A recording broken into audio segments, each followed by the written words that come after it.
Ladies and gentlemen, hey, hi, how you doing? Welcome back to the channel. It is once again that time of the week. It is every Call of Duty player's favorite day. It is Tuesday, it is update day, and it is a very big update day at that. Of course, today's Season 6 officially released for Modern Warfare and Warzone as well, and it brought quite a bit of content to the game, from a brand new battle pass, to new maps, to new DLC weapons, and even more. So today, you guys already know, we're breaking all of it down. So if you enjoy the video at any point, let me know by dropping a like on it. And of course, if you're new to the channel, or if you happen to be a part of the 59% of viewers who are not already subscribed, we are working towards passing 600k before Black Ops Cold War. So feel free to subscribe to stay up to date with all the latest Call of Duty news, intel, updates, and pretty much everything in between. Now, first and foremost, when it comes to today's update, if you're on console, alongside the actual update itself, you're also going to need to download the standard and survival compatibility packs. And on PS4, the main 1.27 update is going to be 19.3 gigs, but then the compatibility pack is going to be 7.8 gigs for the normal one, then 5.8 gigs for the survival one. Then on Xbox, it's going to be 22.66 gigs for the main update. Then the compatibility pack is going to be 8 gigs for the standard one and 5.9 gigs for the survival one. Then finally on PC, if you're a free-to-play player, then the update is going to be 25.5 gigs. And if you own the full game, it's going to be thick with basically 3 Cs at 57 gigs in total size. So prepare your hard drives accordingly. Now, diving into the multiplayer content to start things off, here we do have a handful of new DLC maps on day one, and normally we see more maps sort of spread all throughout the season, but this time we actually have 4 maps available right now across the standard modes, ground war, and then also gunfight as well. So first up, we've got the Tank Factory map, which I'm not gonna lie, seems very, very similar to the map that we had leaked a little while back that was apparently an alpha map for Black Ops Cold War. If you remember that leak, this may seem pretty familiar to you as well. You'll probably see where I'm coming from there, but nonetheless, Tank Factory is now available in both 6v6 and also the 10v10 modes too. Then we've also got Broadcast, and if you're an OG Call of Duty player, of course, you'll remember this from Call of Duty 4. If you are a Warzone player, you'll probably recognize this from TV Station. Yes, Broadcast has finally returned to Modern Warfare. This was actually one of the very first DLC maps that we ever had leaked for the game. This one is available just for 6v6. Then in Ground War, we've got Verdansk Riverside, which is based in the sort of small town in between airport and the military base on the Warzone map. And to be honest, it's just pretty much another standard Ground War map.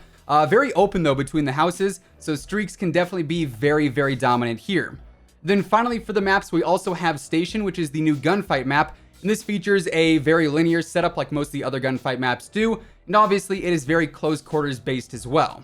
Then of course we've got a brand new battle pass via today's update, and we did already dive into the entire pass in a video that I posted earlier, so if you do want to check that one out in full, that'll be linked in the description below, and then also at the very end of the video on the screen too.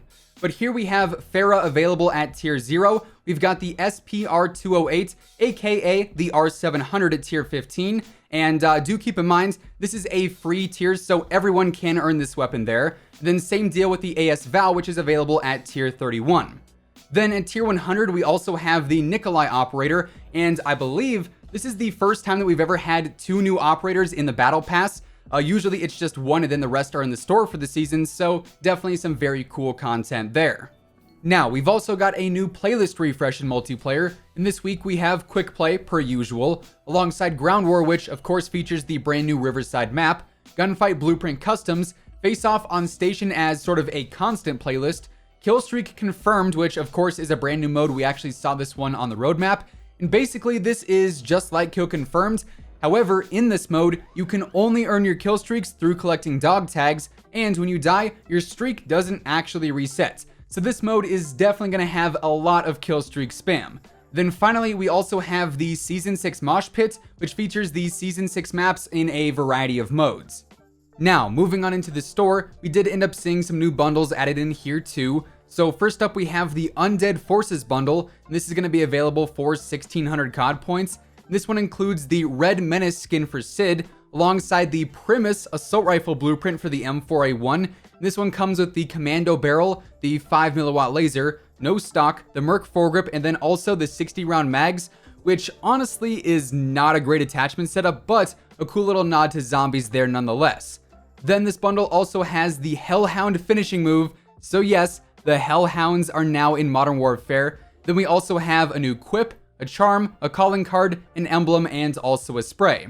Then we have the Fool's Gold 3 bundle as well. This one goes for 900 COD points and includes the Executive Suite Assault Rifle blueprint for the Grau. This one has the Monolithic Suppressor, the Archangel Barrel, the Integral Hybrid, the 60-round mags, and then also the fully loaded perk.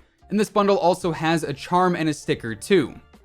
Then, getting into the Warzone content for this update, here we see we do also have a brand new playlist update as well. And this week we see we have the standard modes of Battle Royale quads, trios, duos, and solos. Then we also have Plunder trios, and also Armored Royale quads, which features the new and, I guess, improved cargo truck, which comes with a turret mounted on the top of it, then also some extra armor plating as well. And if your truck is still in one piece at any point throughout the game, your team can actually keep respawning over and over and over again. And of course, every team actually starts off with a truck. And honestly, this is a very different kind of Battle Royale gameplay compared to what we're used to throughout pretty much any other LTM that we've ever seen. So that is available to check out there. Definitely a very unique mode at the end of the day. We also got the brand new metro system, which is based off of sort of a fast travel style mechanic. So once you get onto the train and it goes to sort of depart, you are immediately taken to your next stop. Also, the tracks in the actual metro stations themselves are alive, so if you step on them, they're gonna hurt you. The moving train will also hurt you. And something else I noticed a lot is that the game itself is crashing a ton right now, both on PlayStation 4 and also on PC. I'm not too sure about Xbox, but I've seen a lot of blue screen reports coming from PS4, and I know my game on PC was crashing a ton too. Anyways, there's also a brand new kill streak in the game now, it seems. I have not been able to find this one myself, but I have seen some people posting on Twitter about the Foresight drop, which actually shows you every single remaining zone in the entire game. So that is probably the most info-packed streak you could possibly find. Now, we also have a handful of back-end changes to go over as well. So getting into these in the general fixes, we can see they actually nerfed C4. So now there's going to be a slight delay when you go to double tap to detonate it. Plus, there's also going to be an audible beep when you actually go to do the quick detonation, and the initial throw velocity was reduced by 30%. You guys know C4 throw-in is kind of my thing, especially in Warzone, so I'm a bit bummed to hear that it was nerfed here, but it is definitely an understandable nerf nonetheless. Then they also fixed the following issues as well, including a bug where there was a delay in survival when you couldn't actually use your weapon, an issue where players got unlimited stopping power rounds, an issue with respawning in headquarters, and an issue where you could actually place a grenade or even a Molotov inside of the bomb in S&D. Then for the weapons, they fixed issues with the watches and the heartbeat sensors not being visible when you use the chainsaw attachment on the Finn LMG. They fixed the thermite and explosive rounds on the Rytec variants. They fixed a muzzle issue with the Finn LMG. They fixed the player's hands blocking the sights on the AK-47 whenever you use the Romanian barrel on that. They fixed multiple bugs with prone hip fire. They reduced the close range damage on the Origin 12 in Warzone. So yes, ladies and gentlemen, the Origin 12 did end up getting nerfed. However, for the shotguns in general, they actually increased the damage that slugs do in Warzone, so that's sort of going to change things there. But also at the same time, the Origin prior to this update was obviously extremely dominant, but so was the R9O, especially with the fire rounds. So I'm kind of curious to see if maybe the Origin kind of, I guess, gets kicked out of the meta in a sense, and the R9O just slides in and takes its place there. But then finally on the Finn, they also updated the description for it, and they increased the brightness on the TAC laser too. Now, in Warzone specifically, they also fixed the following issues, including a collision issue outside the stadium, an issue with a fence over by the hospital, an issue with the train icon on the map. They also fixed some tracking on Warzone wins in general. They fixed a bug where players on the Ascenders couldn't take damage in certain scenarios, an issue with the heartbeat sensor pings, and an issue with the train supply boxes actually disappearing midway through a match. Then, finally on PC, they actually implemented NVIDIA Reflex to deliver latency improvements in GPU-intensive scenarios, so that's actually a pretty cool update there. And they also improved stability and performance per usual. So yeah, with all of that being said, that is effectively everything that ended up changing in the new Season 6 update for Modern Warfare and Warzone. And that is going to wrap things up for today. If you guys enjoyed the video, let me know by dropping a like on it. And of course, if you're new here, if you want to help us reach 600K before Black Ops Cold War, feel free to subscribe to stay on top of the latest Call of Duty news, intel, updates, and pretty much everything else in between. As always, if you want to check out any of my partners, be sure to use code IMMORTAL for a spicy discount on all Scuff, G Fuel, and Control Freak products. All of those links can be found down in the description below, and once again, thanks so much for tuning in. Until next time, take it easy, have an awesome rest of your day, and I'll catch you guys later.